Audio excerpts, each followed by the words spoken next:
So at the face-off X, it will be Jack McNallen getting the start here for Towson. He's the backup face-off man for the Tigers, going up against Joe Linkscold.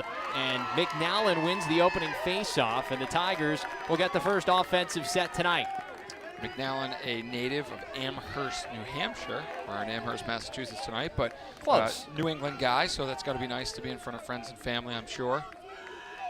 McNallen, as you mentioned, he came in the first quarter for an injured Alex Woodall, officially out with an upper body injury, and did not play Woodall last week against Drexel. McNallen actually able to score a couple of goals against the Dragons to help Towson close the regular season with a win. Offensively, this is Grant Malouf, part of that first midfield for the Tigers, along with Greg I and Timmy Monahan. Malouf shot from way downtown, kicked wide. Maloof with that sweeping dodge. He's very good at shooting on the run with that sweep. So sometimes that's hard for a goalie to read as he comes out of that running and throws across his body. Brody Mclean, a quick restart. Can't get it on frame, but it's collected. Still 30 seconds for Luke Frommer. Delaware got off to a good start a couple of weeks ago in the regular season meeting between these two. Led 5-2 in the first quarter. And it's stripped away there by Delaware. I couldn't find it, and the Blue Hens do. A ground ball pickup. Nice lift check there by Thomas Alo. Really got under the glove and lifted, and really smart, just savvy play. Those are the kinds of checks that you love teaching your defensemen because they can keep their feet moving, they don't get out of position, and he does a nice job of taking the ball away. Here's the guy we spoke about in the open, number 6 in Royal Blue, Charlie Kitchen. You likely have seen one of his celebrations by now, but he's got a big game. Bounce shot saved by Canto. The big guy getting low. Great job by Kobe Smith there defensively. He's going to have a tough matchup all day, so always feels good when you get to, the ball gets in your end and you get to make a play and actually do some things on defense. For me personally, that was how I got back into games, is by having that one-on-one where you had to be engaged. Canto able to get down and get the body in front of that one. You talk about Kobe Smith, and he's drawn tough assignments all year long. He made waves nationally in his performance against Pat Spencer in a game we had here on LSN in Loyola. Held him relatively quiet in that game, about as quiet as you can keep Pat Spencer. Yeah, relative is the key word there. You just making sure he doesn't score 100 goals is a pretty good day. From way downtown, seen the whole way, Matt Severo stopped by DeLuca. And with Kobe Smith, he also drew the assignment against Jeff Teat, Ethan Walker from Denver. I mean, the laundry list of All-American candidates at the attack unit, this guy has matched up with. Well, that speaks to the strength of schedule of Towson, and that's one thing that they definitely have over some of the other teams in the CAA is they've got a really strong schedule and a couple big wins. So something that will be key no matter what happens here, but if they do not win on Saturday, that would be something that they're going to take into play when the selection committee makes their choices. Here comes Delaware downhill dodging. Dean DeSimone ranks 4th in the team with 35 points. He's a first-team All-CAA selection out of the midfield. DeSimone also the cousin of former Delaware quarterback Joe Flacco. Heard an interesting story down in Delaware that DeSimone had actually shot and a score. Clay Miller will load a high rip. Blue Hens on the board first.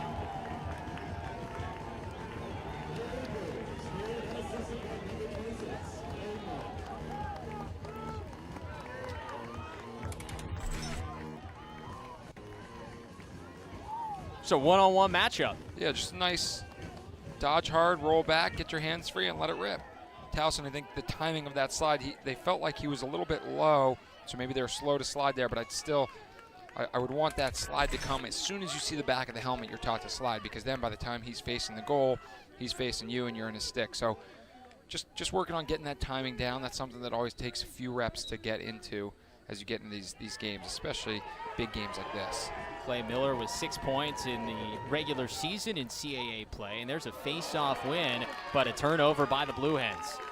And clearing has definitely been an issue for the Blue Hens over these last couple weeks, so something that they're going to want to tighten up. And those unforced turnovers we saw last game, both teams were very successful on the clears, and that made a big difference in keeping those possessions. So Towson certainly going to press out a little bit, but Delaware needs to make sure they're making the easy pass and finding that easy open man. Here's Brendan Sunday down the alley. Such a breakout season he's had as Frommert shot sales high. Sunday came into this season off a 23-point season a year ago. He got there in like 5 games this season, up to 23 points. A first-team All-CAA selection with 58 points on the year, including 39 goals. He's a big frame, and what I like about his game is he runs really hard every time he's dodging. He doesn't loop into it. He doesn't throw a ton of jukes. He changes speed, he changes direction, but he just runs really hard and does a nice job of getting his hands free and using that frame to his advantage. This is Monahan, spins back off the bar. That thing had some heat, but it stays with the Tigers at a fresh 80. Two of those kind of turnaround, just turning fires. Clay Miller found the back of the net with his, and that one just off the pipe.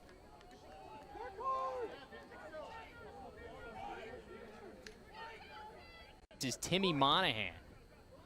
Gets the hands free, is stopped by DeLuca. DeLuca so good. As soon as he made that save, he immediately reached out, found it, and pulled that ball back to him. So great rebound control there by DeLuca, and that's important when you're playing teams that really crash the crease and sniff around for those rebounds. I guess the only benefit is Towson doesn't have a ton of Canadian guys. Those guys are always down there finding those juicy rebounds to put back in the biscuit. Put the biscuit in the basket. Yeah, we saw it with Drexel in game 1 here tonight. Getting free, Joe Isley, the dive. The refs are going to talk it over. A flag is down. Certainly going to be a push on the defense. No goal. It's waved off. It's a crease violation. And they wipe off the flag as well. And it's just Tigers ball. So that, to me, that can't be right. If they throw the flag, then they thought there was a push there. But they're saying he dove towards the goal mouth. Thank you. But that is where the rule just needs to be cleaned up a little bit. Here comes Kobe Smith in transition. Another stop by DeLuca. Kobe Smith, the guy who can go. He's got 10 points on the year, including 6 goals. That was a good opportunity. I think, though, what they may have said is that he stepped in the crease before the push because he kind of was tiptoeing the crease on that far side. We had a tough angle at it. And that's a great call. If he had touched the crease, then that would have... Then it wipes off the push, and we're still at even strength here as Towson works offensively. Brendan Sunday, hands free, and we got a tie game.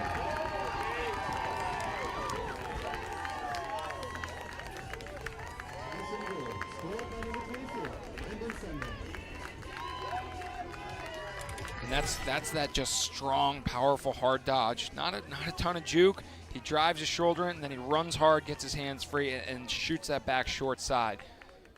Matt DeLuca taking up so much of that net, big wide body, but if you can pull that ball short side, that's hard for a bigger goalie who starts to move those feet across. He brings his stick, he brings his body, and he might leave those short side gaps open a little bit. Brendan Sunday up to 40 goals on the season. It really started from the very beginning. Game 1, we saw it where he scored 6 goals against Johns Hopkins, and he has not really slowed down since. It's been a stellar final year in a Towson uniform for Brendan Sunday. Another face-off win there for Jack McNallen.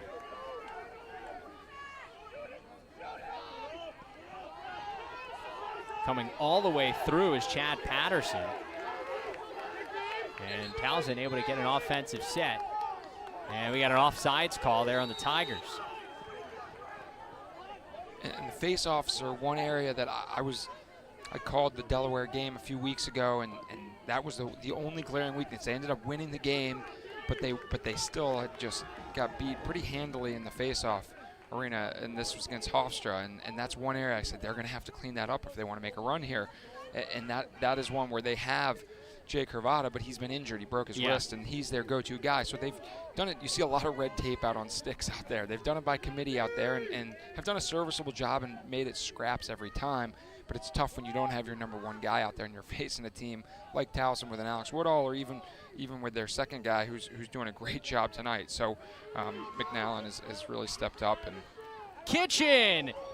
I think it hit the post. It got by Canto. Great play there by Jimmy Wilkerson. Gets out of some traffic. Awesome hustle there. Ran into 3 guys, but kept his legs churning and was able to run out of there. That's what's key. Players don't disappear once you pass them. You got to keep your feet moving. Jimmy Wilkerson actually studying to be in the Secret Service throughout this season. He's been actually missed practice at different times throughout this spring to go and take different tests and exams down in D.C. to try to become a member of the Secret Service. We were talking to Coach Nadalin earlier this year. He said, anything we do in practice after sitting in a room trying to answer questions for 6 straight hours is relatively easy. He'd tell you more, but he'd have to kill you. Yeah, exactly. Secret safe with Jimmy. Luke Frommert rolls through, and he's dragged down. His entire stick went in the goal there. He had to dodge both his defenseman and his teammates. It's a crease violation to give it to Delaware. I don't know that I've ever seen that where you had to inside roll your own teammate to try to get to the cage. So past the midway point of this opening quarter, knotted up at 1 apiece in our second CAA semifinal of the night here in Amherst, Massachusetts. Winner of this one will move on to take on the 4-seeded Drexel Dragons. Drexel knocking off top-seeded UMass in the first semi. They're headed to the CAA championships for the first time since 2014. This is Jackson Finnegan. Top shelf! Finnegan makes it 2-1 Blue Hens. And I don't know if it was a scout on Canto, but shoot out of your roll seems to be the motto tonight. Both goals coming directly out of that roll. That reminds me a little bit of the early 2000s Syracuse team. Used to be so good with Stephen Brooks. They would dodge hard, plant roll back, and fire that thing. He took a couple steps out of it, but a nice low to high changing planes there. So that's going to be effective. Now what you're going to look to see is both teams have to start sliding a little bit quicker. And once those slides come quicker, can you have your head up and find that open man either inside or on the skip pass? Jackson Finnegan, a guy who's really come on as of late in the CAA slate. The poor guy missed the last 2 years with season-ending injuries. This is his 6th season with the Blue Hens as a senior. Native of Concord, Massachusetts, getting a chance to come home to his home state to play in a CAA tournament. And you got to feel good for the guy who is really actually impressed Coach Sean Nadalin. We got a 10-man ride, a long-range shot from Towson, but no backup. Yeah, and he's looking over the sideline like, we got to know that. We got to have somebody back there, and that is something that you got to make sure you have a call for, expecting that 10-man ride, and your attack need to have their head on a swivel to know that that call might be in effect, and one of your defensemen might be shooting that ball to the other end. Goal was wide open, and he couldn't get it on frame, and it ends up being a turnover.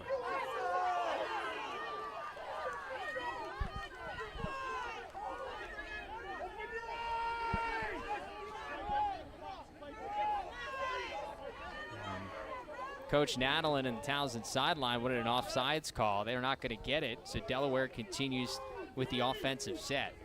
It's a Blue Hens midfield that doesn't go real deep.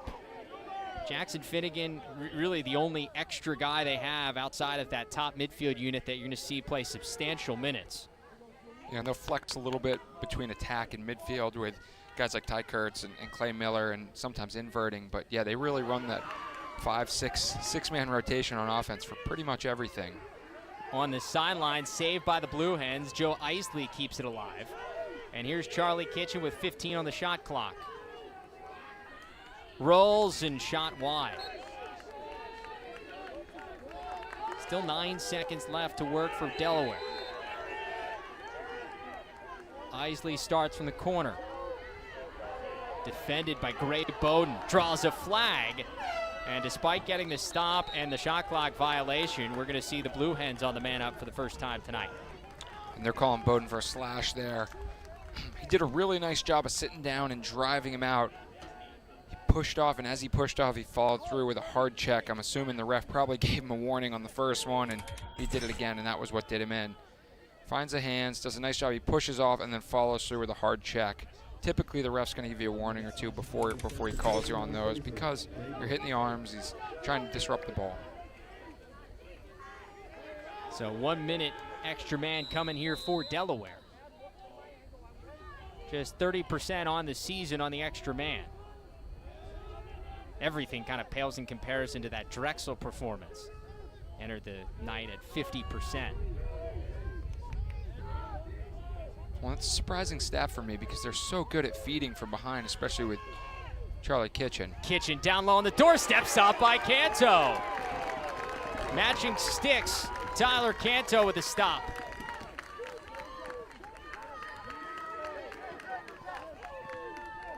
Still 25 seconds left to kill off of this penalty. Wilkerson brings it over across the midfield stripe. And Towson content to kill off the rest of the extra man.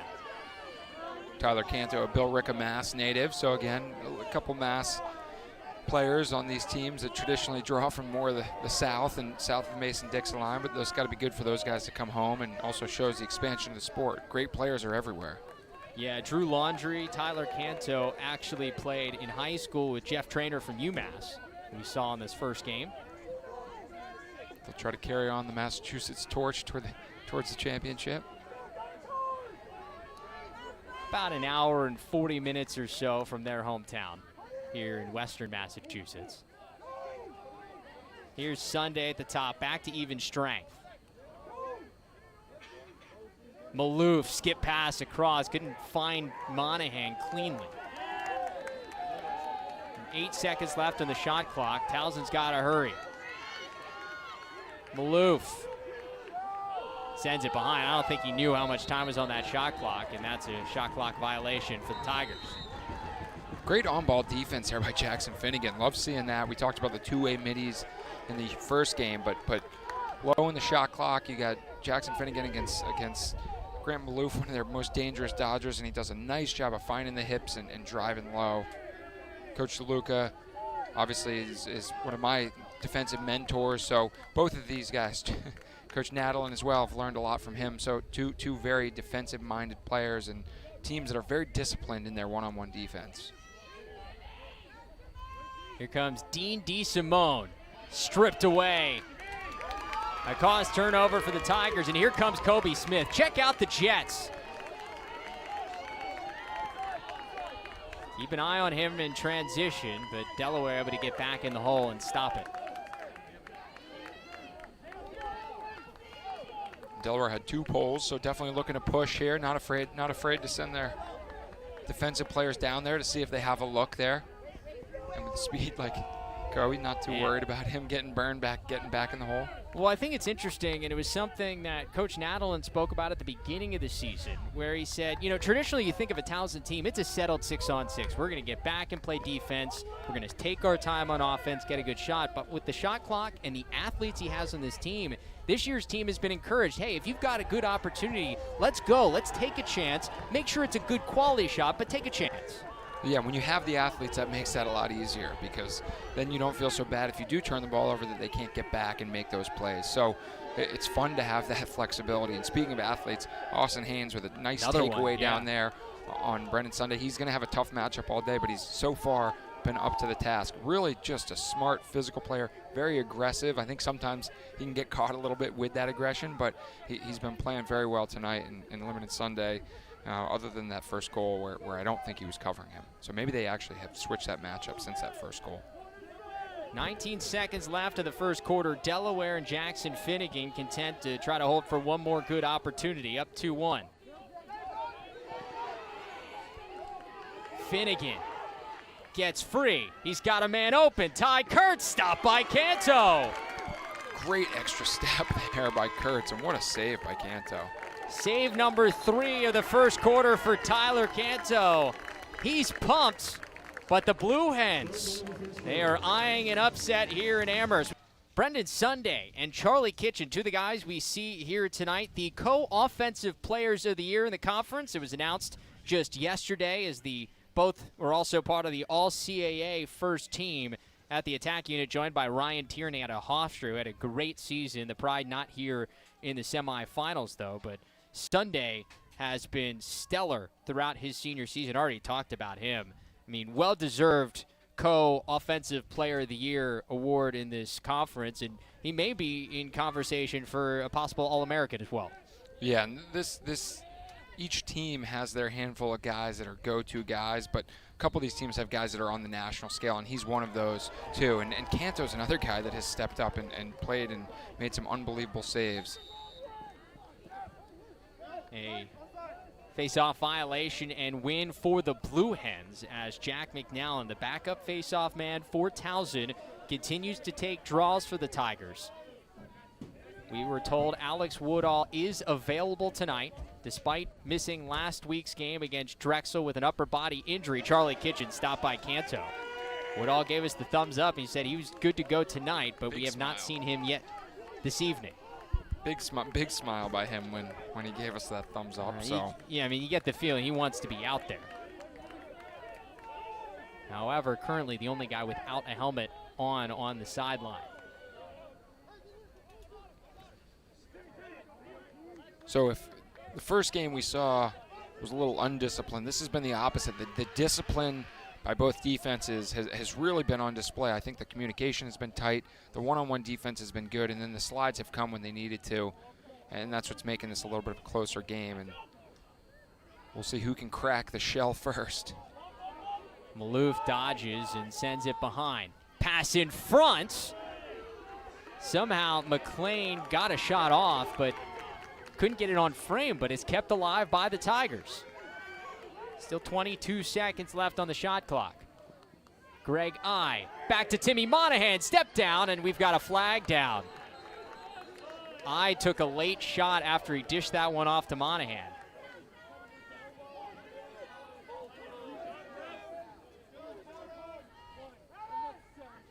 Penalty goes up against Owen Grant, the freshman from Ontario for Delaware, and there you see it in the top part of your screen. When he got him on the blind side, folded him up a little bit. You saw his head keep going. So got his money's worth. He definitely won.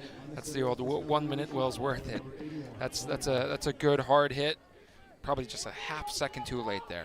The old Mighty Ducks reference. Thank you. Well played. Mighty Ducks 2. There, my favorite Mighty Ducks. The only best Mighty Ducks. Tigers going to work on the man up, 45% on the season. A 1 minute penalty on Grant. Monahan swings it over to Sunday and a stop by DeLuca. These goalies are locked in early. You'd think with both these goalies being 6'5 plus that down low would be the spot to beat them, but they do a really nice job of covering up that. I guess maybe it's from knowing that they have a big gap between their legs. They got to make sure to get down there and cover it. But a fail in the clearing game is scooped up here by Chad Patterson. He gooses it to himself. Patterson still being hounded by Haynes now. Finally won by the Blue Hens, and we got another flag down. Ty Kurtz pushes ahead to Kitchen, a stop by Canto. Wow, what end-to-end action there. Just both teams scrapping for every loose ball. Really nice job by Delaware to continue that ball moving forward. And I thought for sure. I don't think anybody knows there's a flag down. Canto is trying to start the offense again. So Lucas was sprinting to the sideline. I don't know if he was trying to get the extra attacker on, or it looks like he's holding his stick up like maybe his stick is broken. Yeah, I think DeLuca needs a new twig. And so they get the push on Luke Frommert of Towson. So we had been back to even strength with all the unsettledness going on. We had gotten back to even strength for Delaware. Now the Blue Hens go back on the man up the second time tonight. Another 30-second man-up chance for Delaware. Isley, Ty Kurtz in there. Along with Kitchen and George Ward. That ball goes out of bounds off of Towson, stays with Delaware. Gray Bowden tried a little one-handed flick of the wrist to pick that up, but wasn't able to corral it. And we're back to even strength, 6-on-6 with 45 seconds on the shot clock.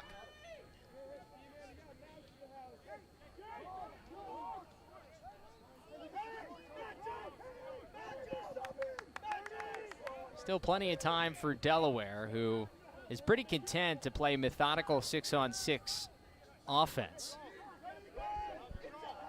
Kitchen rolls the near side. Towson brings some help. All the way across, shot is wide.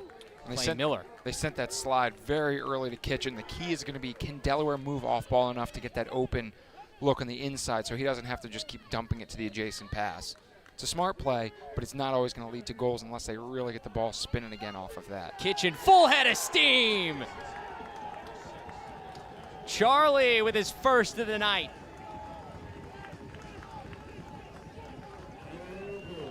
Was waiting for the Charlie Kitchen celebration. I don't know what. I didn't see anything. I think he lost the opportunity. Too many people swarmed him.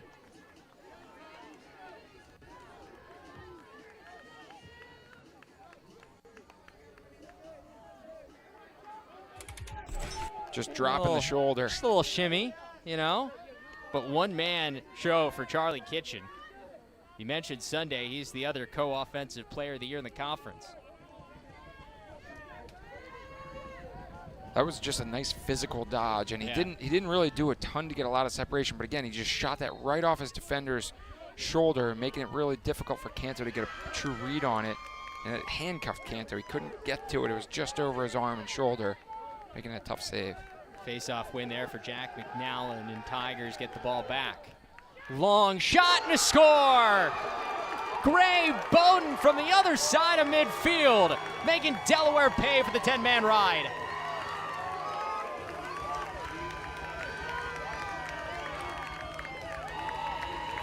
Love the 10-man ride D goal.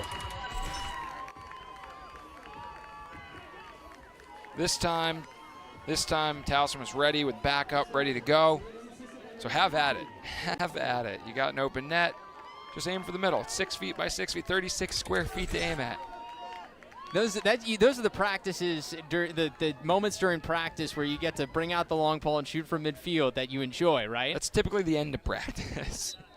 The extra work. Hey, coach, I'm out here doing extra work. Just never know when it's going to come in handy. You know, there you go. CAA playoffs, who knows? And so the Tigers get back within one with the 50-yard goal. And another face-off win for the Tigers. They've won 4 of the 6 face-offs so far. The other thing that does is that makes the 10-man a little bit more scary, and that might relieve a little pressure on the clear. So I'd be surprised if I see Delaware go right back into that 10-man, but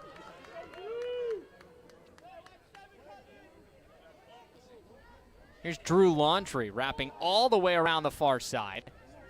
Brody Mclean, time, room! Brody Mclean has tied things up.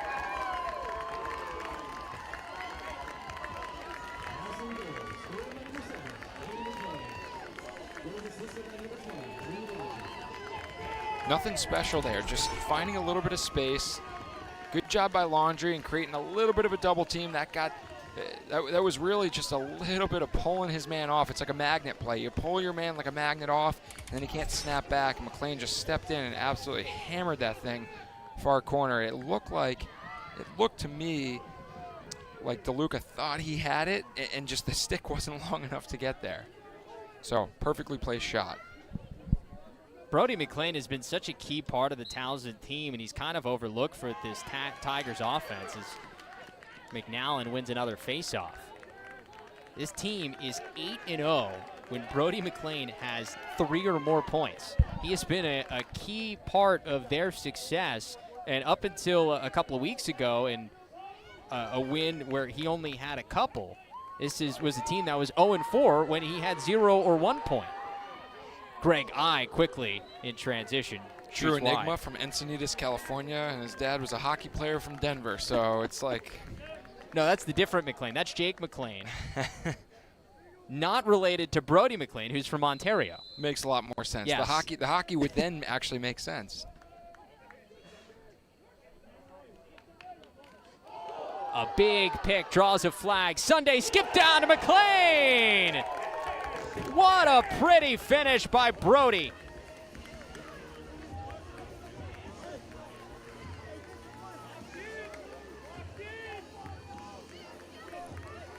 Luke Frommer took a giant hit here. Yeah, he really put his body on the line for that pick, and ultimately that's what led to this goal. A little bit of ball watching on the backside by the Delaware defense, and a really nice feed by Sunday there.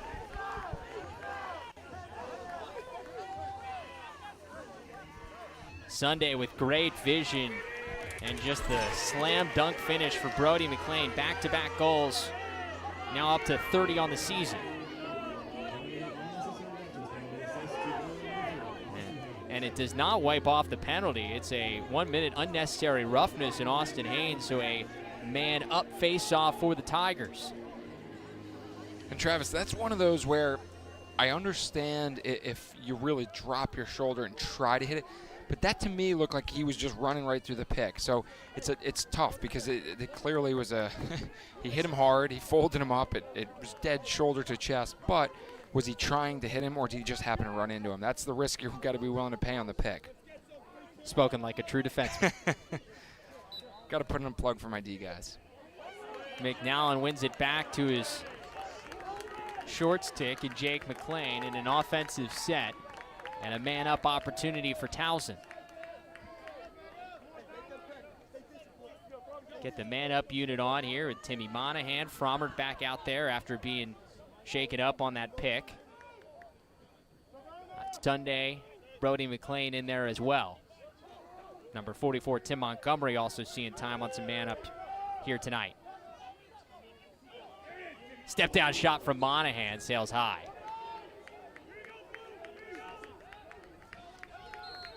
Timmy Monahan coming off a career game last week with 4 goals.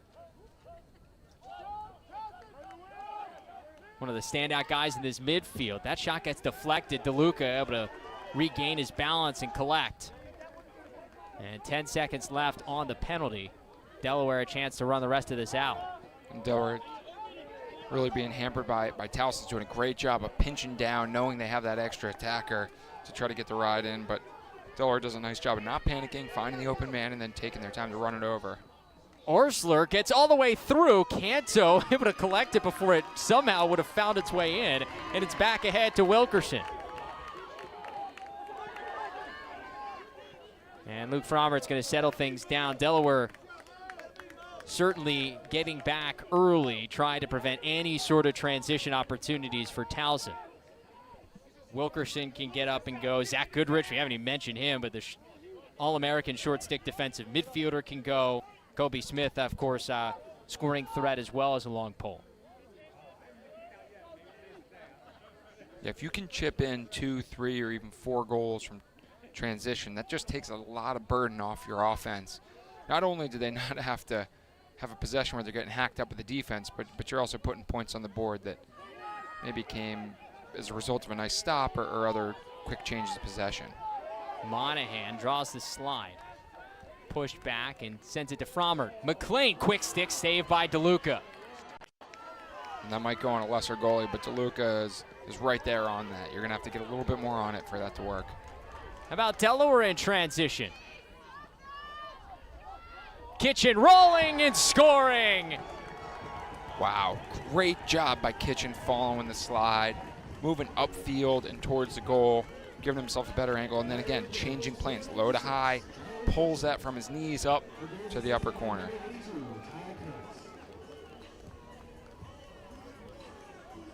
Charlie Kitchen with 2 goals on the night, now up to 37 on the season. Guy that averages more than 4 points per game. Number 5 in the conference in goals per game, almost 3 per contest. Top 4 in the conference in points per game, and he's gets this thing back to a tie at 4-4. I believe that was freshman Jason Sider that pushed that in transition, did a really nice job of making that smart play, drawing the point man, hitting the point offensive player, and then again, Charlie Kitchen coming upfield to meet that ball, increasing his angle, changing planes, and getting a great shot. Ty Kurtz, the freshman from Ontario, gets the assist on that goal. But another face-off win here for Towson. They've won 7 of 9, even without Alex Woodall. That has been one of the Achilles heels for Delaware all season long, is the face-off X without Jay Curvada, who played in the first 2 games this season, but then broke his wrist, and he has been out since. Casey Wasserman finds McLean, try to force it in there, and it's kicked out. That was dead center at McLean's belly button. He fought that one off trying to catch it. Ground ball scooped up by the Blue Hens, and back they come the other way.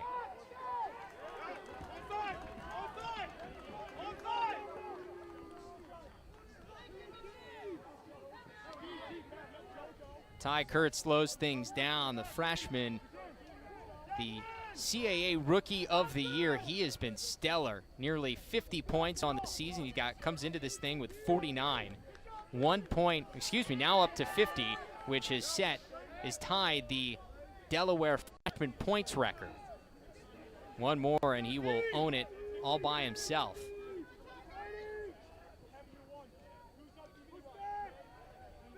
Miller likes this invert, this big little behind with Charlie Kitchen. He's got Wilkerson on him. It's been effective for them. Either he gets a good look or he's able to get Charlie Kitchen with a short stick matchup, and that's something that's very favorable for their offense. A couple of all CAA performers going at it with Kitchen and Smith. Isley gets the shot off, rings the post, but it draws a flag, and Delaware with a free possession. Isley had a stick. I believe that stick broke over his head. His head went completely sideways. That's one of the most. And I think we've got another flag late. Yeah, this stick just shattered. It was almost like a slash hold. It hit him in the top of the helmet and bent his head over to the side, and he still was able to shake it off and get a shot off. They got 2 penalties here. We got Bowden for a slash. And here let's take another look. This is the end of the play. There's Bowden. Oh, that's the beginning. Bowden gets him right there on a slash, and here's the second one, the end. And you got the push there from Kobe Smith. And they called those both a minute. I would have thought that second one was just a push, but. There are 2 penalties. That's the Towson on the play.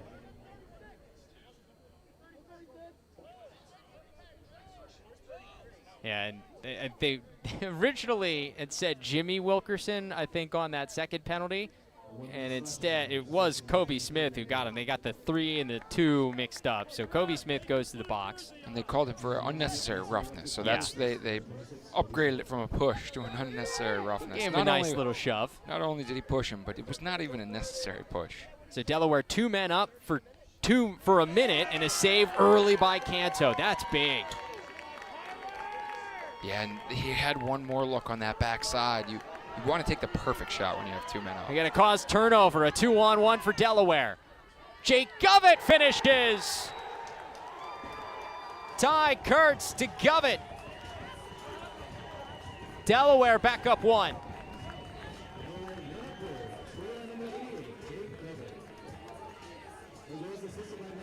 Great job on the ride, being able to get that ball back. Really hustling and selling out and diving, and then Jake Govett making no mistake, stepping into that dead center open spot and making sure he had the full cage to shoot at. If you're an NLL fan, you may recognize the Govett name. His dad, Steve, the president of the San Diego Seals, having a great year as the first-year expansion franchise out there in San Diego. Big weekend for them coming up here. Long-time executive at the Colorado Mammoth, one of the top programs in the NLL. They do such a nice job with their fan experience, always packed house, one of my favorite places to play. That Govett's just 2nd goal of the season, also scored against Towson in the regular season meeting. So something about this Tigers team brings out the best in Jake Govett. But it wipes off the penalty, so we're back to even strength for the Tigers. By the way, with that assist, Ty Kurtz becoming Delaware's freshman points record holder. Now 51 points on the season. Is that Curtis Dixon he takes that from? No, actually, Moses Marone and John McCloskey, both from the 1970s. Okay. That record's held for a little while. Here comes Sunday wrapping around, and the Tigers answer.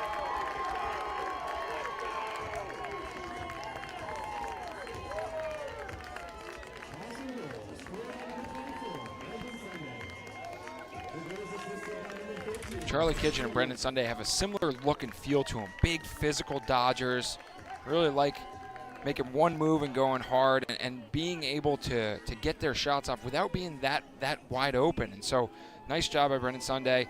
they catch Austin Haynes, and that's what I talk about. Austin Haynes is so athletic. Sometimes he, I think, extends a little too much, and there you saw he was looking to provide a little support from X, and then he had to get back and cover Brendan Sunday, and that's tough to jump over the goal, the back of the goal, and get back in defensive position. So he's doing a really great job on Sunday. I think he might want to stay a little closer to him and look to support a little bit less so he can make sure to dominate that matchup, especially as Brendan Sunday is already accounting for so many of their goals. Joe Linkskold wins the faceoff, almost stolen away there by Luke Frommer, but Delaware gets the possession.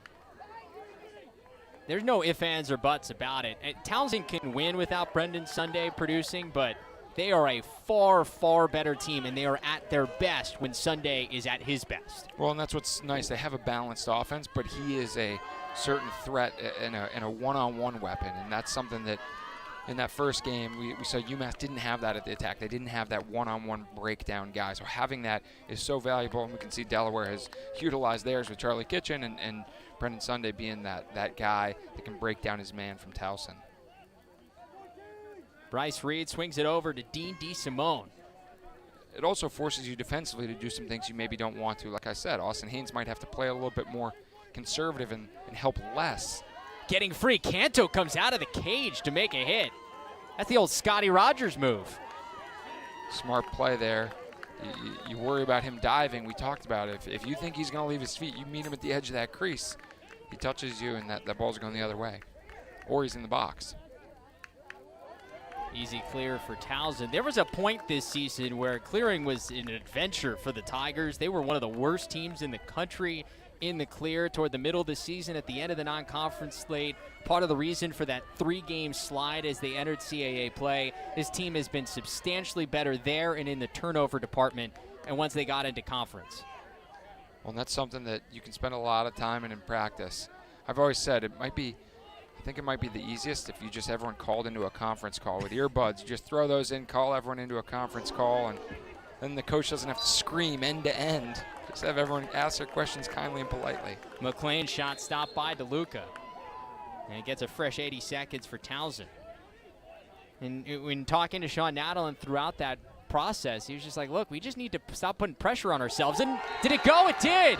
Brody McLean's got a hat trick.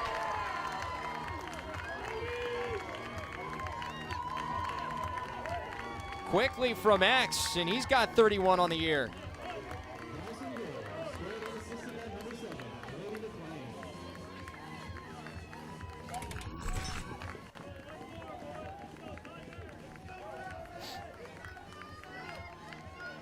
This ability to score from just above GLE is so hard to defend. You can't ask a ton more from a short stick defender covering someone back at X. He does a good job of pushing up and away. I guess the biggest thing is you got to continue forcing him out to the sideline so he can't wrap his hands around, but great job finishing in there. Nice move there by McNallen to win the faceoff, get out of trouble, and the Tigers a chance to add to this lead. They have not led by more than one tonight, as we are under 2 minutes to go in the first half of our second CAA semifinal here in Amherst, Massachusetts. The winner of this one will move on to take on the Drexel Dragons, the 4 seed in this tournament, knocking off the host school and the top-seeded UMass Minutemen, ending their season. Greg he's got time. DeLuca goes down for the stop. 8 saves for Matt DeLuca. What a save there. Just facing down the barrel, 10 yards out, full speed shot, great save. So with 50 seconds left, Delaware can hold for 1 here at the end of the half.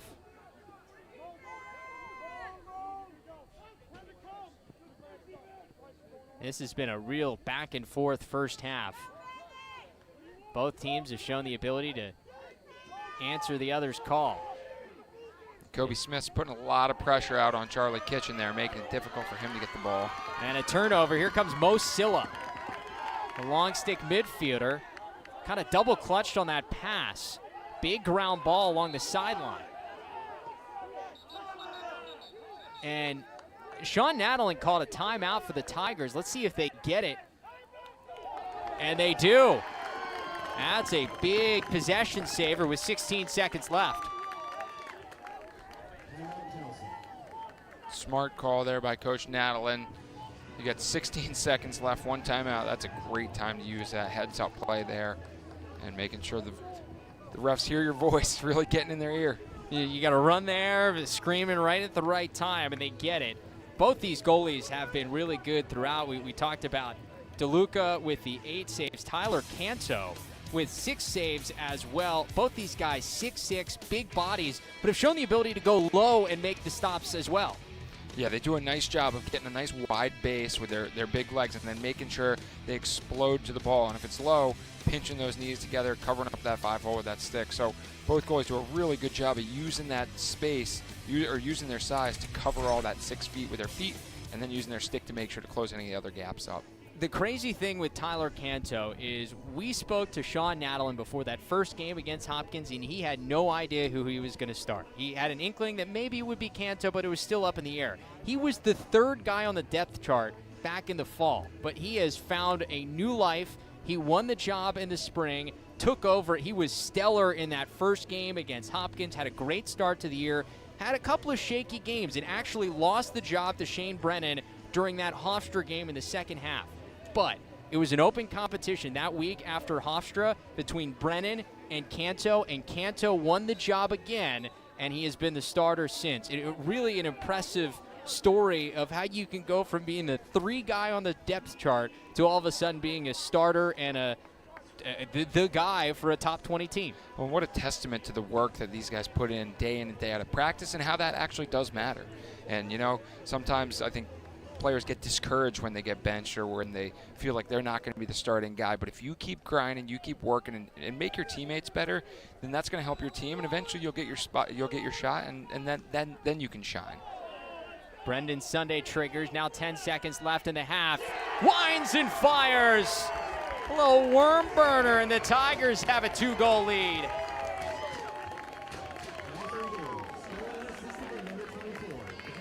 Yet again, drive into the body, turn, roll, shoot, right out of that shot. So we talked about these goalies being so good at picking everything up low, but when you come out of that shot, or out of the roll with a shot, it's so much harder to pick up where your stick's going, how you're going to finish, because your feet aren't set.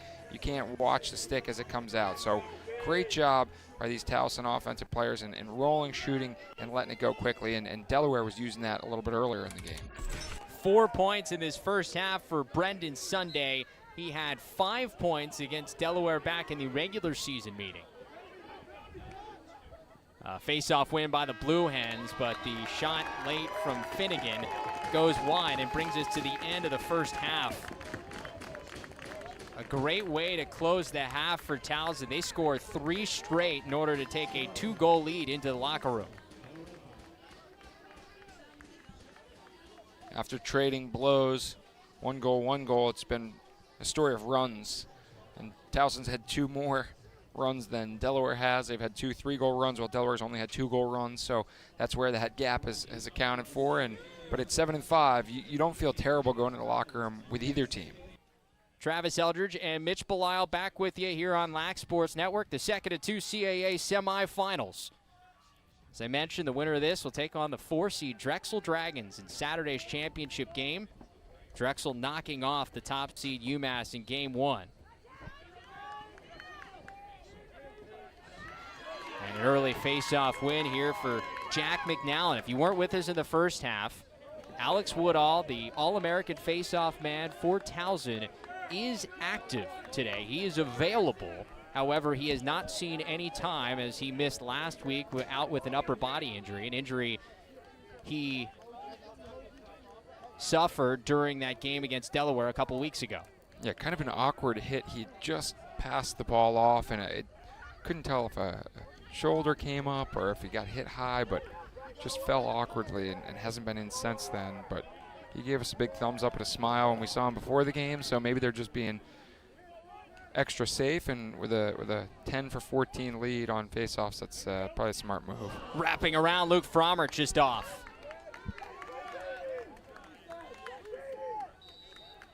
Sunday and Mclean carrying most of the offensive load for the Tigers in the first half. Mclean with a hat trick, Sunday with the 4 points. Here's Timmy Monahan, gets on the crease, and he squeezes one in.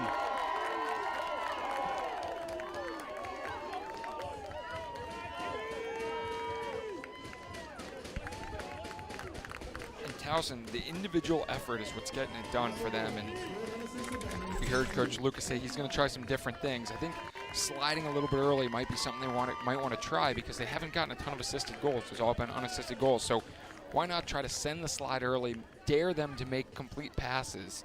But a really nice job there by Monahan, and just finds the only seam he can. I thought DeLuca had that frontside pipe pretty well covered. He might have just snuck it under his stick on that far side pipe.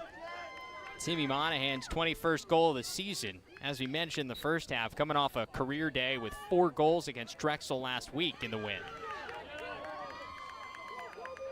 Another face-off win for McNallen. And another offensive set for Towson, now with their largest lead of the game at 3. And you could hear a little frustration in Coach Luca's voice. He said, we knew we were going to be in this boat at the face-off X. They've struggled there without their top guy, so it's certainly been an all hands on deck kind of win by committee for them. But right now they haven't been able to get those wins. Really great job by McClellan of controlling the ball, not making it a 3v3 scrap.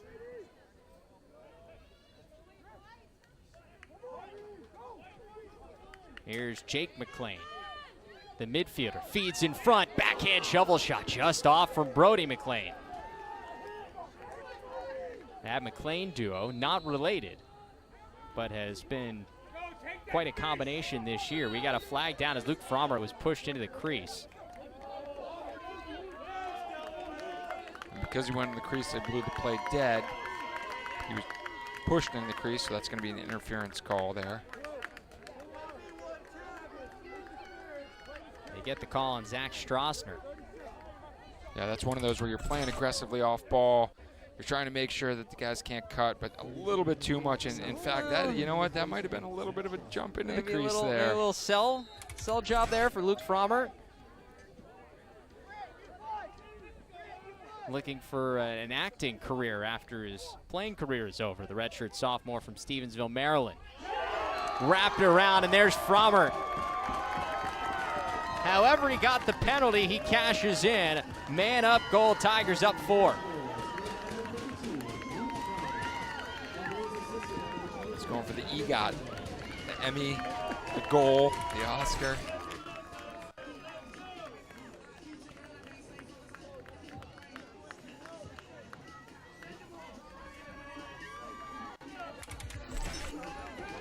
Brendan Sunday gets the assist. He's already got 6 points tonight.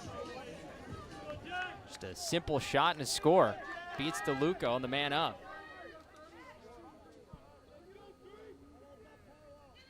And Jack McNallen continues to dominate at the X. Alex Woodall, who? And they tried Austin Haynes up there with the long pole, try to at least make it a bit of a scrap. But again, doing such a good job of actually controlling the ball, not just winning it out, but controlling it, using his body to protect it, and then flipping it or passing it back to a teammate. So this is where, if you're Delaware, you got to really ask your attackmen to work extra hard to cover 4 down low. They got to cover the goalie and the other 3 defensemen, but got to throw some different looks at it and make it difficult. Maybe try covering Tyler Canto and leaving the furthest defenseman away. Make that tough pass for face-off man. McNallen did go 60%, 14 of 23 in the first meeting with Delaware, but he's been even better tonight so far.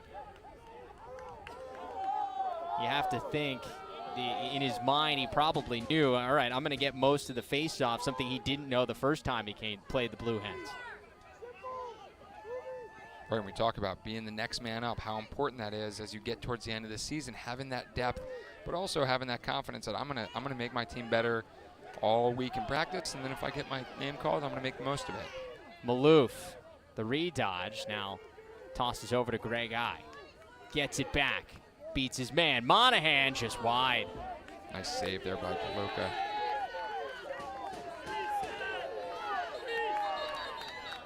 You know what? That may have gone outside the goal. I think it was. I don't think that shot clock should have reset. I thought he got it with his leg, but he might have just been kicking the post as he was trying to hug it, and that's...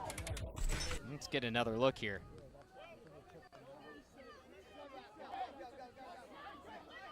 Yep, yeah, that hit the back of the goal. It went right by him. So 7 seconds. Officiating crew gets it right. 7 seconds on the shot clock. And the Towson coaches are They don't have the benefit of replay They don't. like we do. Our crew tonight, Mike McCloskey, Jeff Thibodeau, and Scott McCall. Second semifinal. Quickly, Mclean just bats it toward the goal. A save by DeLuca. He is the Ontario Mclean, so there's the hockey influence. Well, both have hockey influence, so if your name's McLean, you just start swinging at the ball. But a much-needed stop for the Blue Hens there, and an offensive set for Delaware. They've not seen this side of the field really in this second half so far.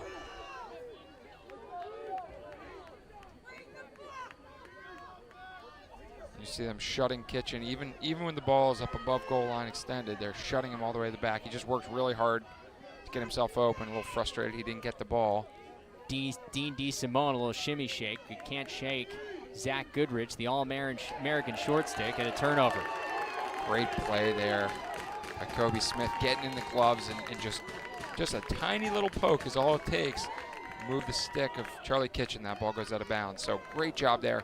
I think Charlie Kitchen's frustrated because he had worked really hard a couple passes before to get open and wasn't passed to. And he tried it again and probably wasn't as open there. But this is where the other option you have is, if you're getting shut, is to use that one, bring him to the middle and make that guy the slide guy so you don't have a crease slide.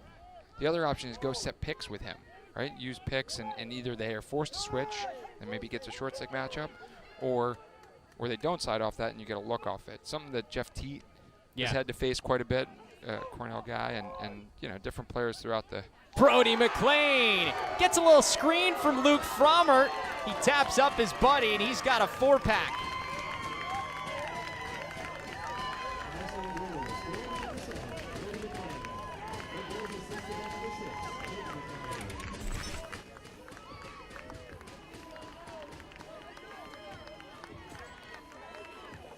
Just good ball movement. Delaware needs to do a better job of closing out and understanding how tight in they are. You can see helping in, making sure that they're covering up the crease. Now they got to do a great job working their way back out. That was our own Grant. He's helping out on the inside, which is great, but he's got to get back to his man to extend out and make that a difficult shot. Brody Mclean had a couple of points last week versus Drexel. He's got 4 goals tonight. Guy who transferred into this program from Stony Brook, didn't play there as a freshman, and Towson certainly glad he did now in his junior season, coming out of Bolton, Ontario.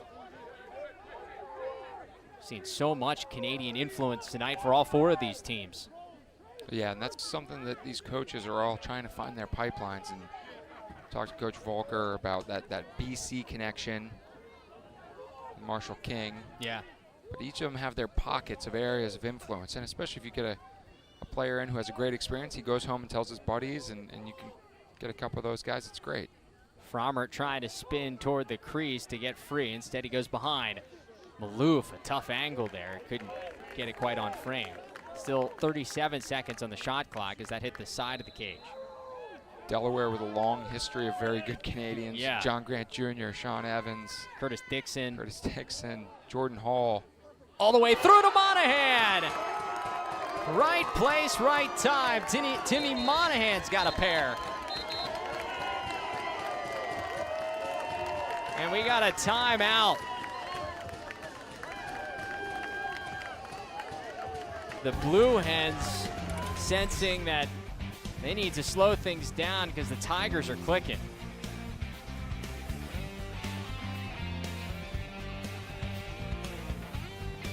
Coach Luca, what is he saying to his team? He's saying, look, we just got to stay the course, but we got to get out in guys' hands, and we got to make sure any balls that hit the ground we're at least getting a piece of and making those 50-50 ground balls. Another face-off win for Jack McNallen. He is really feeling it for the Tigers.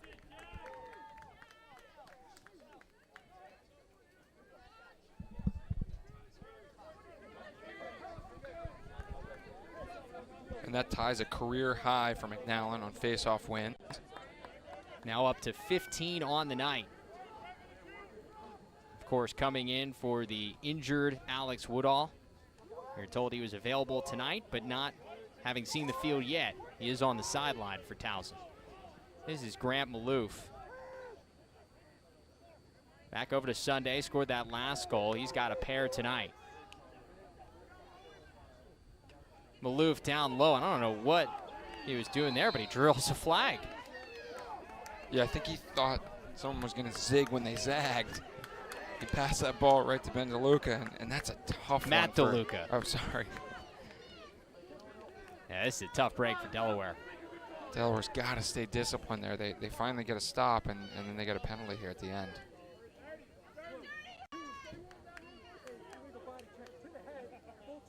Oh, they're locking that in, saying that was in the head.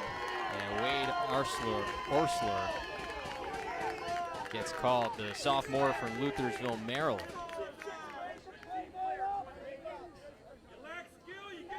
And so another man-up opportunity for Towson. Monahan, Maloof, Brody McLean, all in there. As is Tim Montgomery. Step down, shot to the top shelf. It's Maloof with his first of the night. Grant Maloof had 5 goals, a career best in the regular season meeting against the Blue Hens. He's got one tonight as well. And that was a rocket. Pulls it short side, and this is really all that Towson's had to do these last 3 or 4 goals is step in, set their feet, and let it fly. So Matt DeLuca is a phenomenal goalie, but when staring down 10-yard shots with plenty of time to pick their spots, that's going to be tough for any goalie. Making 8 straight goals for the Tigers. And they have taken control of the second semifinal here in Amherst.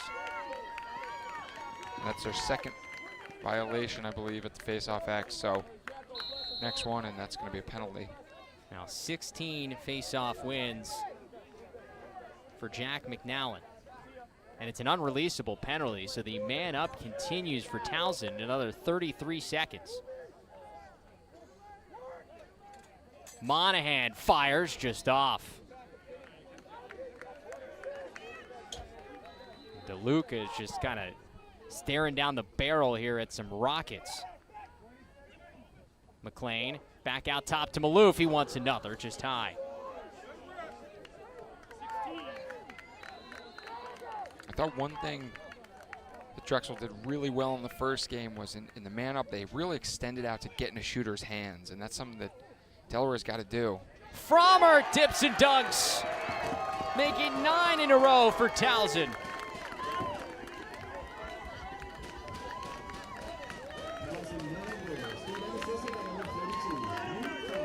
And this is such a killer, because this penalty didn't have to happen. This was after the play. It's unreleasable, so this is 2 goals on this man-up. You know you're not winning face-off, so you're not going to get the ball back after these goals. So that's a really, really painful penalty that instead of helping Delaware get out of the hole with a big defensive stop, they just got a little bit deeper. Luke Frommer, second of the night. And Jack McNallen continues to dominate the face-off X, entering this face-off at 80% this evening. And that percentage going up. Now 17 of 21. We knew coming in that was an Achilles heel for Delaware. We saw it last week as well when they came here to UMass and couldn't quite complete the comeback in the fourth quarter, falling short.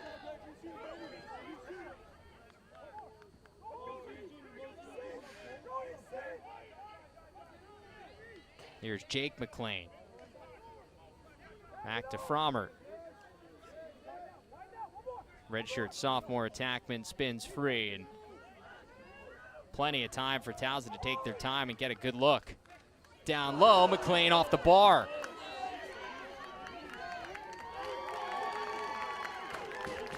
That's a fresh 80 seconds for Towson as well. I think Delaware's had, what, 1 offensive set in this second half so far? Yeah, and they threw the ball away trying to get it to Charlie Kitchen, so they certainly want to get their offense a couple touches here if they want to hope to get back in this. Drew Laundrie shot is saved. DeLuca makes a much-needed stop, and Delaware finally gets the ball back. Towson getting a couple different looks on the midfield, which is nice if they do move on to the next game. Getting a rest for their top line guys, it certainly helps, especially if you can get those rests early so you don't feel like you're waiting till the very end to give them a little break. been pretty much an entire quarter since Delaware has scored. Step down shot deflected as it went on frame from Bryce Reed. And that was a great look. Good ball movement there by Delaware. That's what they need to keep doing. Here's Kitchen battling Kobe Smith. Couple of all CAA first teamers battling here. And he dishes it away. And this is where Delaware's off ball. They have to move for Charlie Kitchen. They can't rely on him beating his man every time.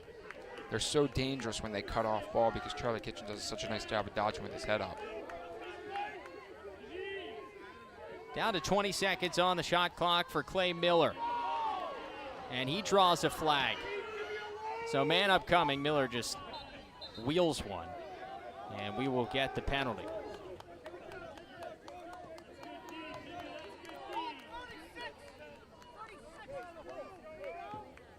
It looks like a 30-second hold.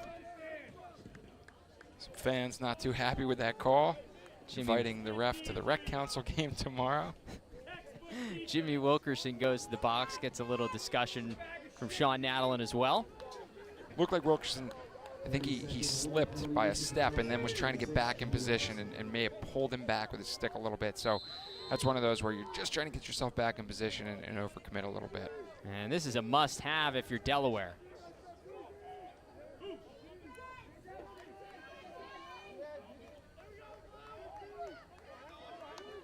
Isley to Kurtz. They play pitch and catch at the top. Isley just a little wide of Canto.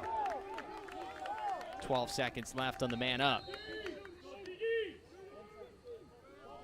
The name we haven't said much is D. Simone. He's such a big part of their offense. Ooh. Isley, the bounce shot, did it go in? They're saying it did. Hit the crossbar and bounced behind the line. Based on the angle that it bounced out, that would not surprise me.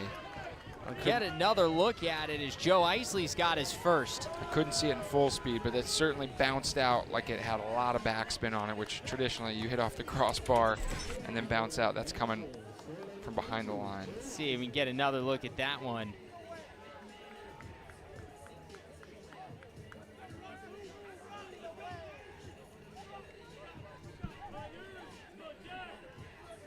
Yeah, it definitely looked like it found a way past that line. And so it's a goal number 31 on the season for Joe Isley. A man-up tally, but right back to the faceoff X, and another win for McNallen. Goes all the way through, stopped by DeLuca.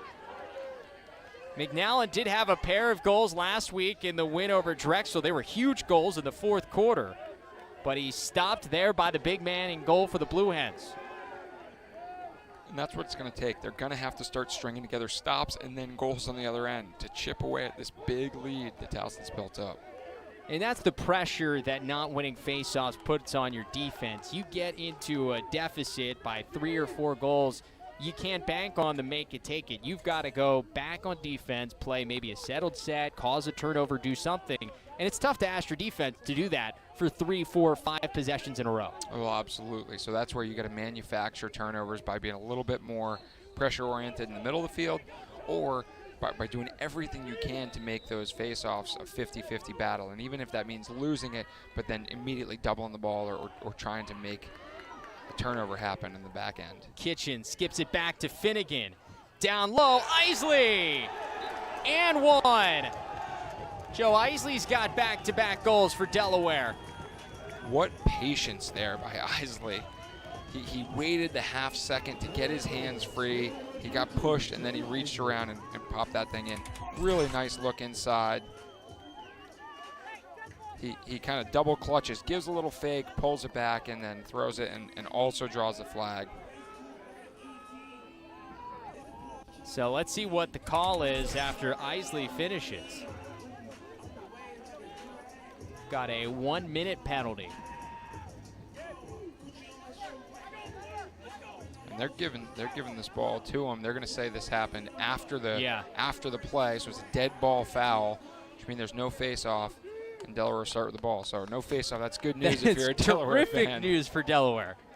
We should do this more often. We should take dead ball penalties more often. So they start with it. Ty Kurtz triggers at the top. 1 minute extra man for the Blue Hens. Deflection. Kobe Smith His stick is everywhere. And the All-American candidate is able to try to kill this penalty. Once again, able to go back over the midfield line because it was within the first 20 seconds of the shot clock, and he gets it to Zach Goodrich, and now Grant Malouf, and they can run the final 30 seconds off. We saw it with Isaac Paparo of UMass in the first game, and Kobe Smith, such active sticks defensively. Yeah, and that's such a big, important piece of it. You see that, they're man down, and he's still able to extend out with one hand on a stick and knock that down, and then especially if you're able to pick up those ground balls and transition them up, that's a great way to kill a penalty. The other thing is those skip passes are so dangerous on offense. If you can skip the ball from one side of the field all the way to the other, that's tough for a goalie to get over there, and it's tough because your whole slide package is predicated on keeping the ball in one half of the field. And so we're back to even strength as Towson kills the penalty.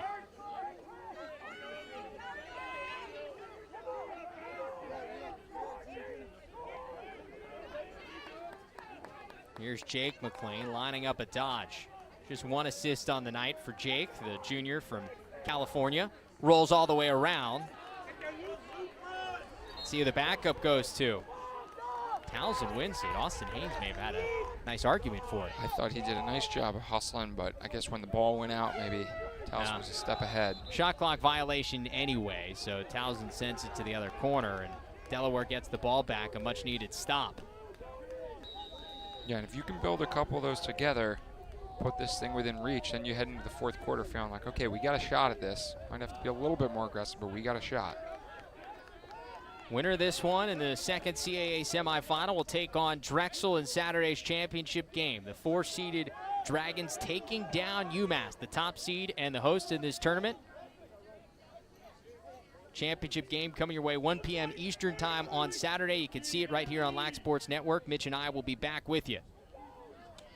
Winds and fires, Dean DeSimone. And that is something that I've seen time and time again from that Delaware offense, is drawing the defense down low and then banging it back up top to Dean DeSimone, who is an absolute sniper from that top center set. So they have him playing on the low base on EMO, which I was a little surprised at because I've seen him score so many goals just like that, where they skip it through back to the backside and he steps down and hammers it home. Dean DeSimone, a guy who's a terrific athlete. He actually took a year off in 2017 from the lacrosse program, decided he was going to play club hockey because he played club hockey. He played hockey in Syracuse, New York growing up, and so he went to play club hockey for a season, and then last year came back onto the lacrosse team, a two-sport star. And that was actually a story I was going to bring up earlier. I saw Brett Manny last time I was down in Delaware, and he said that the culture that Coach DeLuca has embodied here was part of what brought Dean DeSimone back. Is his teammates were like, you got to come back. It's so much fun. We're working so hard, and this is really the program that you want to be part of. And so he did, and he's been such a big part of their offense. So exciting to hear that for both the team and Coach DeLuca and also Dean DeSimone. The hockey team might have been a little disappointed. Yeah, he's a good athlete. Had a great game against Towson in the regular season, DeSimone, with 4 goals. About 30 seconds left in this third. Towson up by 5, looking to close things out in Delaware. Looking to close out this third quarter with at least a 5-goal lead, a chance to hold for 1 here. The midfielder Monahan working at X. Gets his hands free! Top shelf for Timmy Monahan. It's where you keep the good stuff. He's got 3.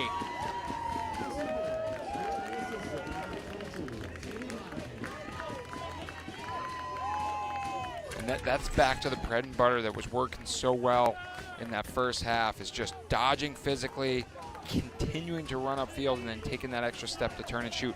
Again, I would like to see Delaware send a slide a little bit earlier. They haven't really slid and supported. The couple goals where they did slide and the ball got through, it was off of broken plays where it bounced to rebound. So I want to see them send that slide right away and try to make Towson have to move the ball quickly. Another face-off win won by McNallen, and a chance to end this third quarter. One more shot from Mclean, just wide, but Towson with all the momentum as they enter the fourth. Tigers going into the final frame with a 6-goal lead.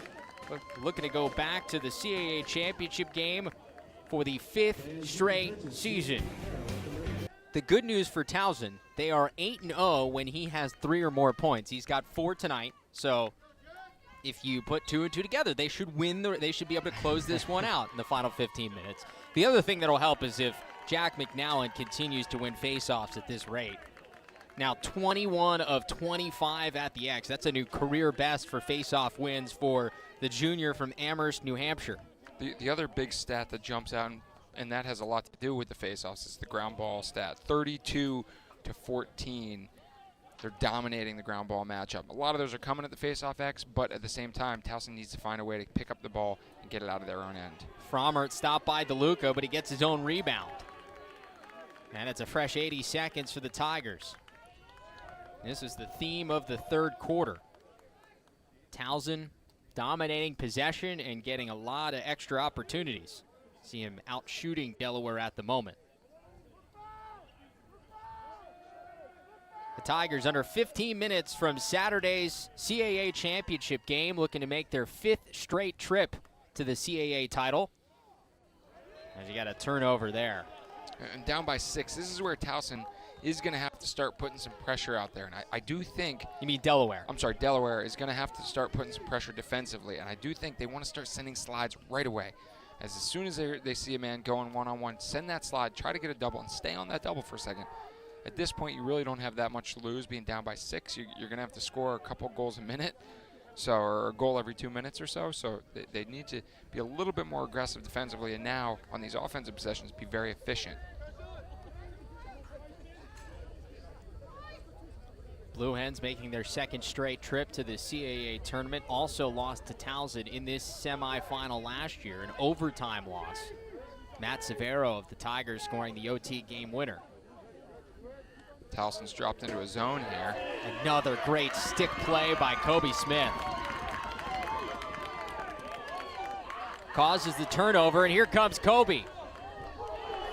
He's dragged down. Towson sideline wants a flag. They're not going to get it. Kobe Smith wanted more points. He's got 10 on the year. And that's going to be an over and back, isn't it? Yeah, just barely. 59 seconds left there on the shot clock. And Towson had dropped into a zone on that last possession, so trying to give a different look, maybe put a little fear into Coach Volker and Drexel, saying, hey, we'll run to the zone every now and then, or maybe just get a little practice running it in case they see it. Also takes up a little bit more time, am I right, in terms of trying to beat a zone? Well, absolutely. And when you have a guy like Tyler Canto, you feel good about, now Delaware has to put something new in, think a little bit more about what they're doing, and so that puts a little bit more pressure on them. Winds and fires there from Isley, backed up by Charlie Kitchen. But yeah, like you said, the way to beat a zone, you got to use quick ball movement and get the defense rotating. So that takes time. You got to stretch them out. You got to make them think you're going to shoot, step in, make passes. So certainly takes a little bit more time off the clock each time you do those. Kitchen trying to create, swings back out to Isley. Canto goes down and makes a stop. 8 saves in the night for Tyler Canto. He's been very solid, making some huge saves when he needs to. Drew Laundrie brings it into the box for Towson. He's going to take his time. Up by 6, under 12 minutes to go. Travis Eldridge, Mitch Belisle with you here on Lax Sports Network. 4th quarter of game number 2 of our CAA semifinal coverage. Amherst, Massachusetts, Garber Field the site. A little cool, some rain throughout the evening, but otherwise a pretty good night for lacrosse here. Yeah, in terms of playing weather, I said this is about as good as it gets. You don't get too hot. As long as you're not a guy on the sideline, then you might get a little chilly. Yeah. But if you're out there on the field, this is about as good as it gets in terms of staying warm, staying loose, but not overheating. Brendan Sunday to Frommert on the doorstep. And one. We got a flag down as well. As easy as it gets for Luke Frommer.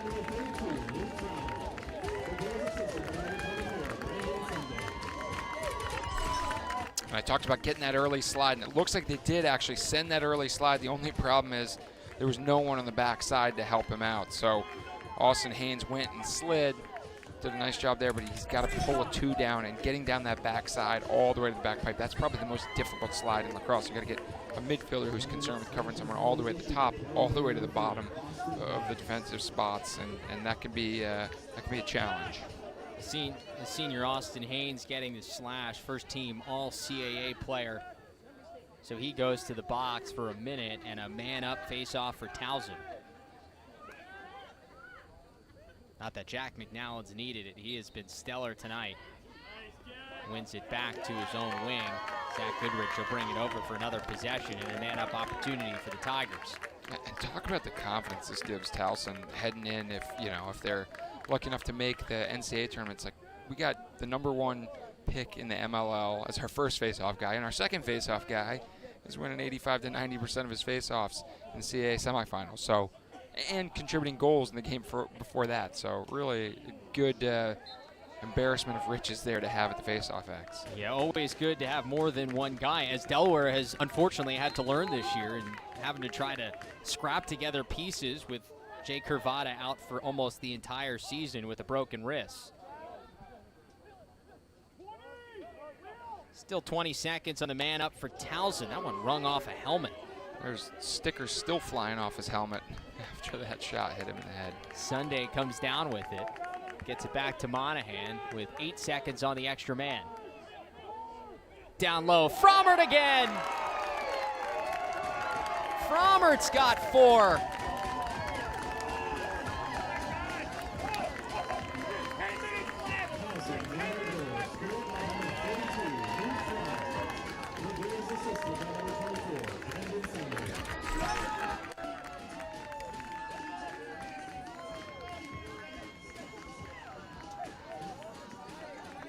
Five assists now on the night for Brendan Sunday. He's got 8 points. Frommert with 4 goals. This Towson offense has it clicking tonight. Ties a career high for Luke Frommert with 4 goals. Did so against Fairfield tonight where he had 5 points. An afternoon where he had 5 points. Stevensville, Maryland, out on the Eastern Shore. More and more players coming from the Eastern Shore of Maryland. Some of those programs getting stronger and stronger. Kent Island and Queen Anne's and some of those other programs that traditionally, when I was growing up in Severna Park, there was not even lacrosse out there, but now more and more people have been going across the Bay Bridge and settling in, and lacrosse has been getting better and better. And a face-off violation for Delaware. That's number 3. So another man up for Towson. 32nd man-up opportunity. They're 4 for 5 on the night on the extra man.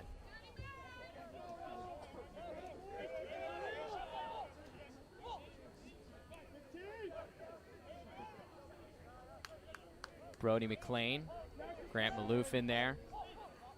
Swings over to Monahan off the bar. Fresh shot clock, but 5 seconds left on the 32nd extra man. That left Garber Stadium, that is still going up.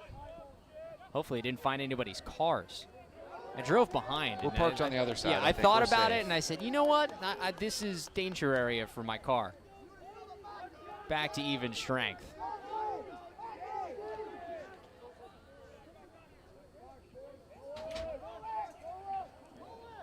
Wrapping around, Frommert wanted another save from DeLuca. He's been peppered, now up to 14 saves. And Coach Nadalin talked a lot in our call before this game about getting the ball through X, and I think they've done a great job of that, of being patient, not forcing things.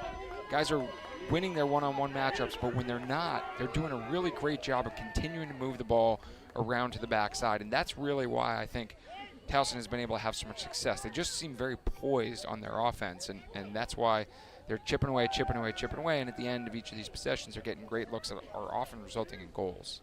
Got Andrew Beecham in there, number 17 in the throwback yellow jerseys for Towson. He hasn't seen a lot of time in the last couple of weeks, but getting some run here, but it's a caused turnover.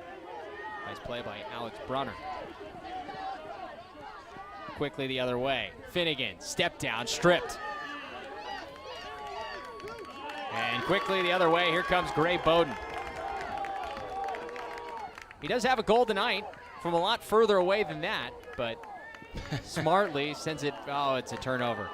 Frommert, you could see Frommert telling, slow it down, slow it down. Bowden was like, no way, I'm going.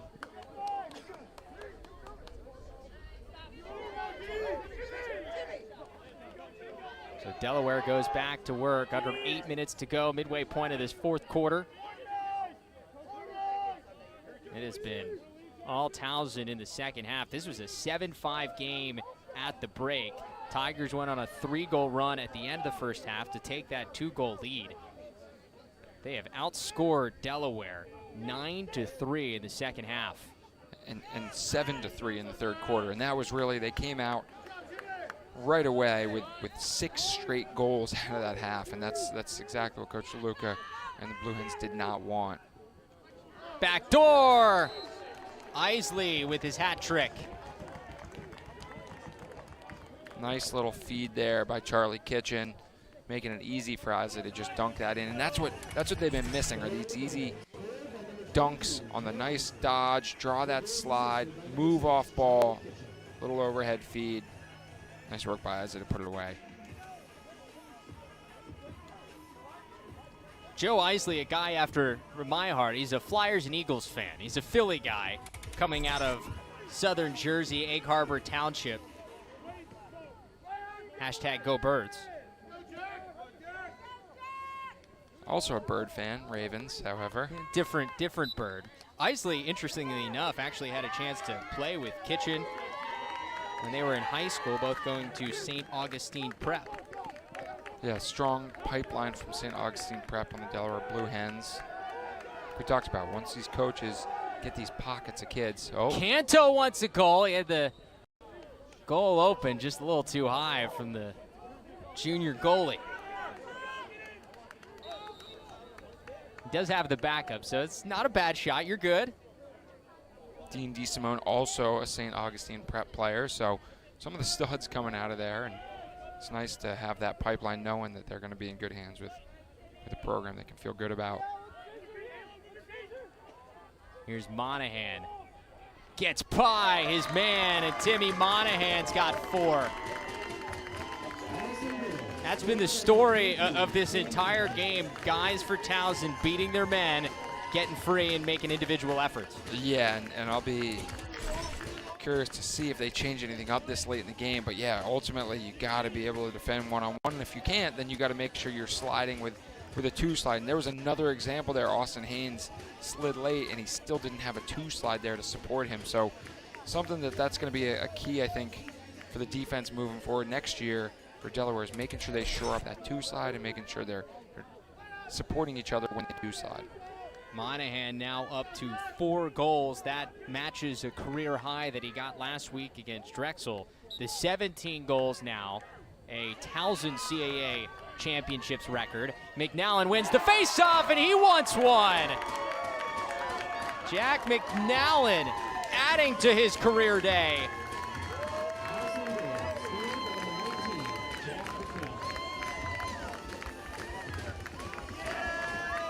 And this is where you feel for a guy like Matt DeLuca. He's been playing so well. He's got 15+ saves, and he's just facing down shot after shot after shot. A lot of times with uncontested. Jack McNallen's 4th goal of the season. Now the 18 goals for Towson ties a CAA championships record for the most goals in a single game. That last time happening with UMass against Drexel back in 2012. And McNallen wins yet another face-off.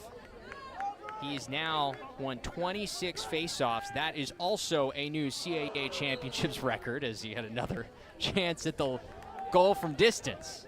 Hey, why not? Go for it. As long as the attack is ready, go for it. I thought maybe Canto would have another crack at it.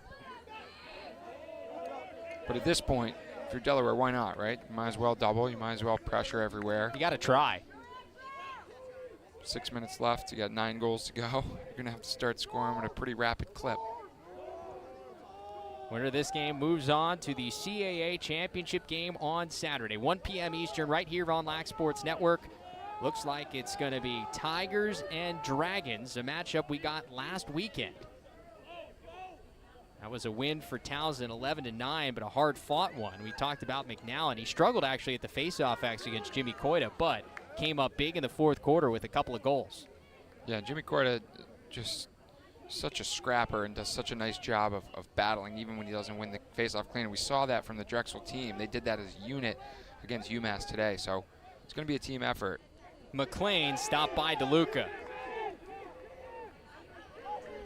And Delaware's got to be like, finally we get an offensive possession here. It has been few and far between in the second half.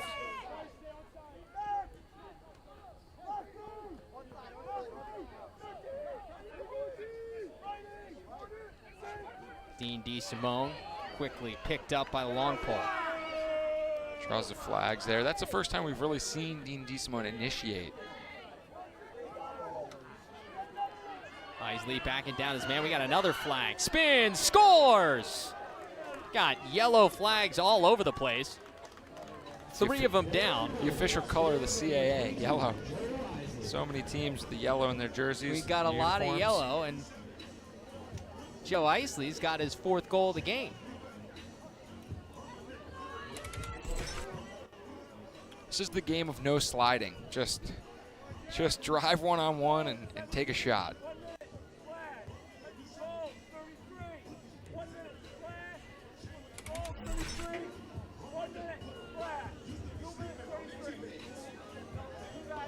So we got 3 separate slash penalties coming.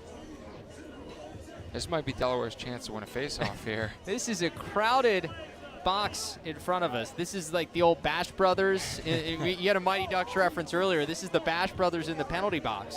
Fulton Reed. Now let's just, we don't need the jerseys coming off. Let's just keep this thing PG-13. Porter, yeah. 3 fell off a little bit. Yeah, Prep school, they had the prep school D3 thing. wasn't quite as good. D2, when they were playing for Team USA, they broke out the Mighty Ducks jerseys. It's next level. Against Team Iceland. It's great. And we've got another flag down. We have a 2-minute penalty up on the board and a 1-minute penalty up on the board for Towson. And now we have a penalty for Delaware coming. That's a 30-second on their face-off man, Joe Lenkscold. So it'll be a 4-on-6 here. Or 4 on 5. Towson gets the ball. They're the team with 4. This is a hockey power play we've got here. But it's opposite because, you know, they're short-handed now, Towson on offense. Looking for the short-handed goal, and Delaware's going to come to try to double.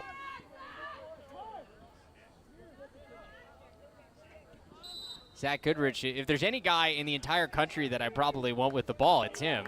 And we've got a quick timeout for Towson as he was in a little bit of trouble in the corner. Timeout, Towson. And we'll take a break. Towson looking to, we will not take a break. Reminder that coming up tomorrow on Lax Sports Network, the CAA Women's Tournament gets underway with the semifinals.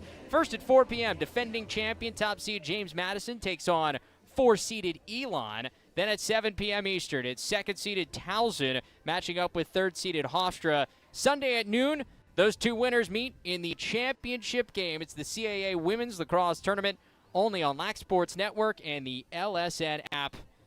More lacrosse coming your way throughout the weekend. We'll also have the championship game coming your way here on LSN and the men's tournament on Saturday.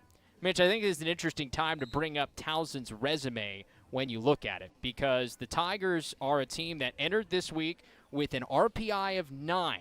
Now, you listen to Terry Foy from Inside Lacrosse talk on their podcast earlier this week. Usually the moment where an at-large team, the numbers for an at-large team are somewhere in the top 12. Well, Towson's numbers right now look pretty good.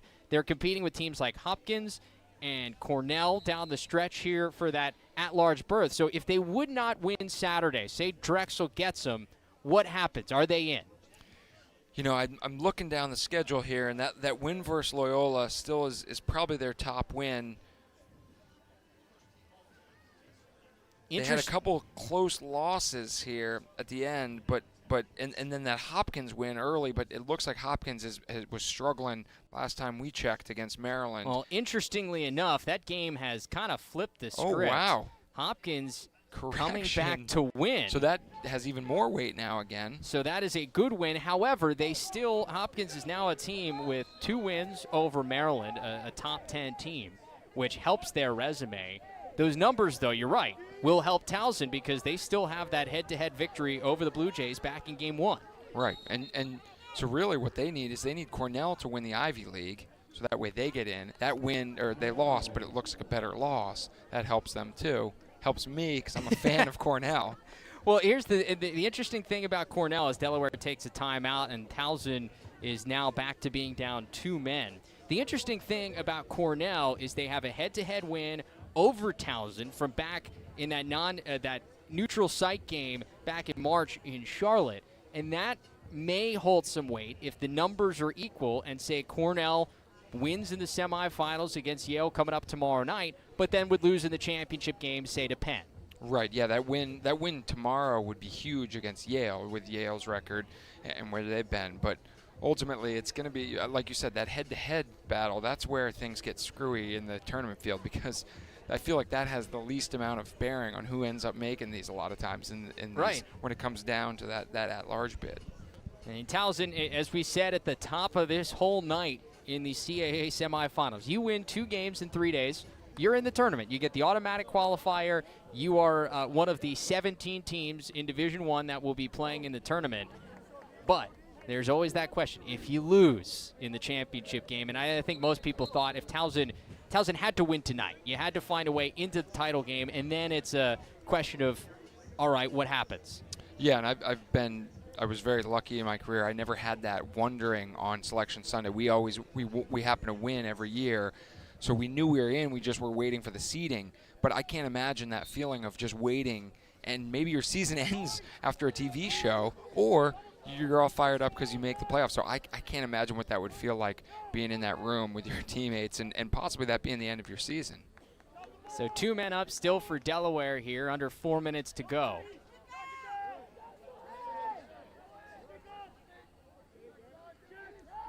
Great check inside. Defensive play. Saunders Healy, not used a lot, but seeing some run here. Making a nice play to get it back to a 1-man down spot. Jackson Finnegan showing off the range. The senior trying to get at least 1 more goal in his career.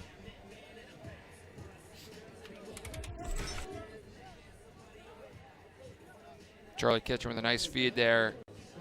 Surprised they didn't get a better look sooner, but great job collapsing inside defensively, making that difficult.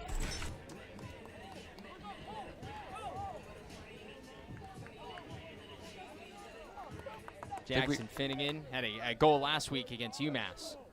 Like we mentioned, it's nice having this cushion for Towson. They can play some new faces, give their big guns a little bit of a rest, especially at the midfield with that quick turnaround of a Saturday game, giving those guys a little bit of a break, making sure they don't get banged up late in the game.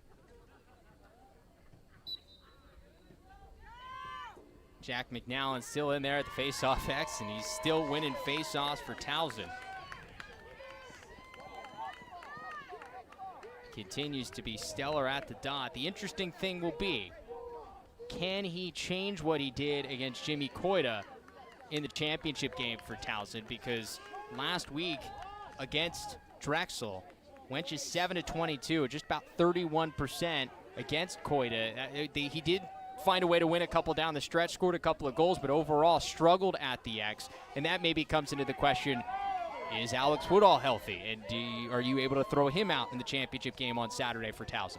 Yeah, and I would think that there's certainly, if there was a question that he might play tonight, then you're really hoping that he's going to be able to get in on Saturday. But at the same time, you got to imagine that McNallen's confidence is at an all-time high after tonight, and he realizes what he can do and what his wings can support. So good to have that two-headed monster at the X.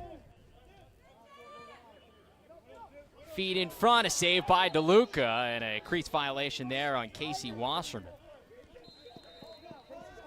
Feed coming from Jack Kimmel, the freshman from Rockville Center, New York. And this is where Delaware wishes they had the two-point line here. Yeah, can we throw a couple in there? A couple of two bombs, they'd be in great shape. I'm a huge advocate of the two-point line in the college game. I know there are people, a lot of traditionalists that are not. I think the excitement level it brings, especially late in games, all of a sudden you take all those one-goal games that are so interesting down the stretch, and you include all the two-goal games that become one-possession games. Absolutely. I think the two biggest things for me are tightening up the field a little bit. I think you could reduce the field by 5 to 10 yards on all sides, and then adding a two-point line. That's going to make the game a lot more exciting, a lot more end-to-end action. And like you said, you keep every game a little bit closer and make it more exciting down the stretch. I'll never forget Brody Merrill's full field two-point goal to tie the Dallas Rattlers. You almost picked that ball up. I did pick the ball up, and then Brody said, I got it, and I said, okay. That worked out for the best. It did. I would have shot, maybe I wouldn't even have gotten it there. So it allowed us to have one of the greatest goals in professional lacrosse history. I'm just glad I was there to see Brody's face after it went in. What was he like? He just shook his head and laughed like he couldn't even believe it. Yeah.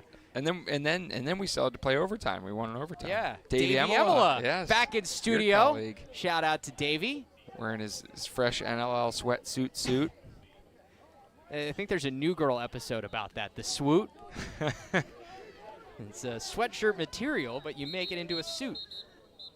I think that's exactly what he was wearing. Yeah, he's wearing the swoot. We got a timeout for Towson here with under a minute to go, and they've got a 7-goal cushion.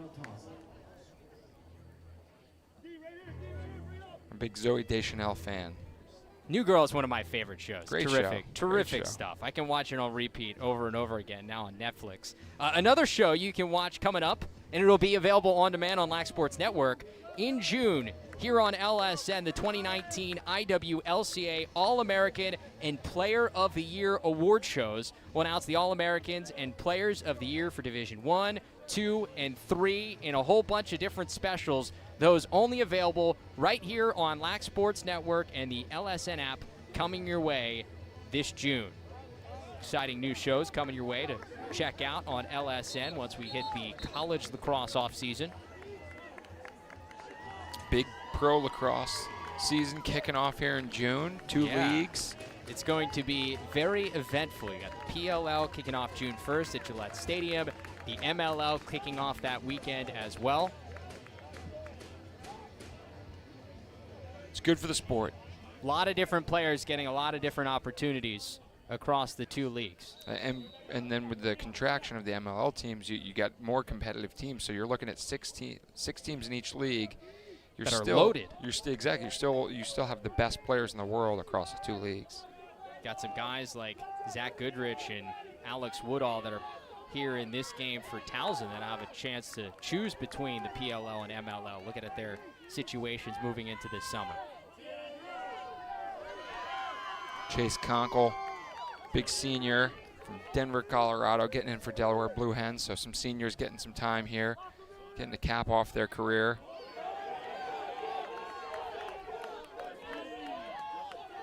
Mark Beta as well in an attack.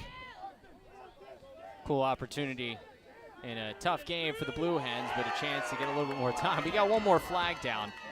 7 seconds left.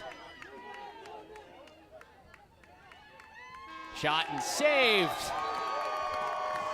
That was Shane Brennan with the stop for Towson, and he seals a victory. For the 5th straight season, the Tigers are headed to the CAA championship game, 18-11 winners over the Blue Hens.